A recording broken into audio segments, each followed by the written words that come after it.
আসসালামু আলাইকুম। আজকে আমি অনেক খুশি, অনেক অনেক খুশি। কারণ আমাদের দেশের সবচেয়ে ক্ষমতার অধিকারী জননেত্রী শেখ হাসিনার যে সৌদি আরবের আগমন হয়েছে, সে এখন মক্কা নগরীতে অবস্থান করতেছে। আলহামদুলিল্লাহ, তার এই আগমনকে আমরা স্বাগতম জানাই।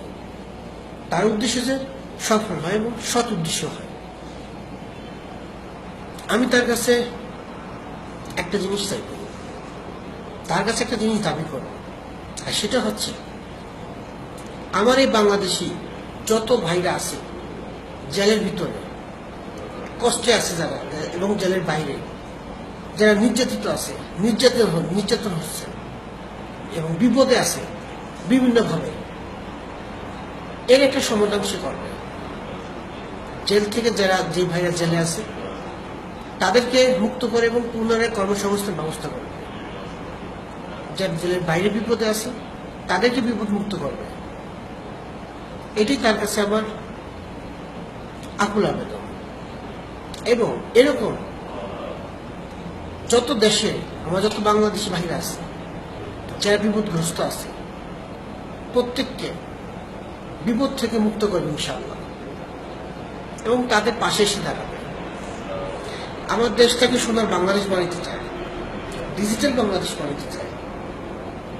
আমি প্রধানমন্ত্রীকে বলবো যে আপনার সেই সকল উদ্দেশ্য একমাত্র প্রবাসীরাই পারবে, আপনার এই সোনার ছেলেরাই পারবে ডিজিটাল বাংলাদেশ করতে, সোনার বাংলাদেশ উপহার দিতে। আপনার এই সোনার ছেলেরাই পারবে। তাদের পাশে এসে দাঁড়ান, তাদের দুঃখ দুর্দশার কথা শুনুন, ইনশাআল্লাহ আপনার সোনার বাংলাদেশ অটোমেটিকভাবে তৈরি হয়ে যাবে। ডিজিটাল বাংলাদেশ করতে চান, তা অটোমেটিকভাবে তৈরি হয়ে যাবে। শুধু আপনার এই সোনার ছেলেদেরকে পাশে এসে দাঁড়ান, তাদেরকে বিপদ মুক্ত করুন। ইন্ডিয়া থেকে যত ভাইরা আছে সৌদি আরবে আসে, অল্প মূল্যে তারা চলে আসে, ফ্রি ভিসাতে চলে আসে। 2-1 মাস কাজ করে তাদের টাকাগুলো উঠে দেয়। আর আমার বাংলাদেশি ভাইরা যখন আসে 8 থেকে 10 লক্ষ টাকা গুনতে হয়, এসে তাদের আধা বেতন পায়। কিন্তু এই পার্থক্যটা কেন? তাদের ভিসা অ্যাভেলেবেল, আমাদের ভিসাই নেই। কেন কেন এটা সমাধান সে করবে। আমাদের দেশের মা বোনরা এখানে আছে, নির্যাতিত হচ্ছে, যৌন নির্যাতন থেকে সকল ধরনের নির্যাতন হচ্ছে। এর সমাধান একটা করবেন, এটা আপনার কাছে আমাদের আকুল আবেদন। সকল প্রবাসীদের, সকল বাংলাদেশিদের এটি আপনার কাছে আবেদন যে আপনার সোনার ছেলেদেরকে বিপদ থেকে মুক্ত করবেন। এটাই আপনার কাছে একমাত্র কাম্য। আপনি শুধু পুতুলের আর জয় ভাইয়ের একলা মা না, তাদের সমবয়সী সমতুল্য সকল বাংলাদেশি মা, সকল সমতুল্য বাংলাদেশি মা, সেই মাকে বলছি, মা তুমি আর ঘুমিয়ে থেকো না।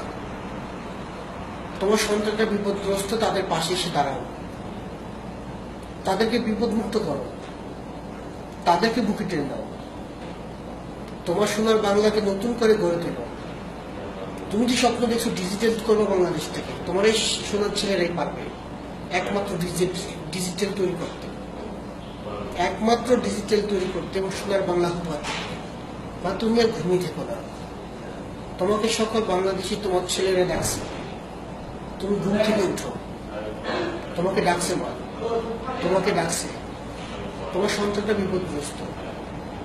আমি তোমাকে অনুরোধ করবো মা, তোমার বিপদগ্রস্ত ছেলেদেরকে তুমি বুকে টেনে দাও। তোমার এই সৌদি আরব যাত্রা শুভ হোক, শান্তিময় হোক, সৎ উদ্দেশ্য হোক। আমি তোমার দীর্ঘায়ু এবং শান্তি কামনা করি।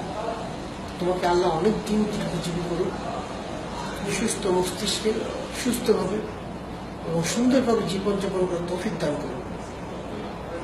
এই আশা ব্যক্ত করে আল্লাহ তাআলার কাছে।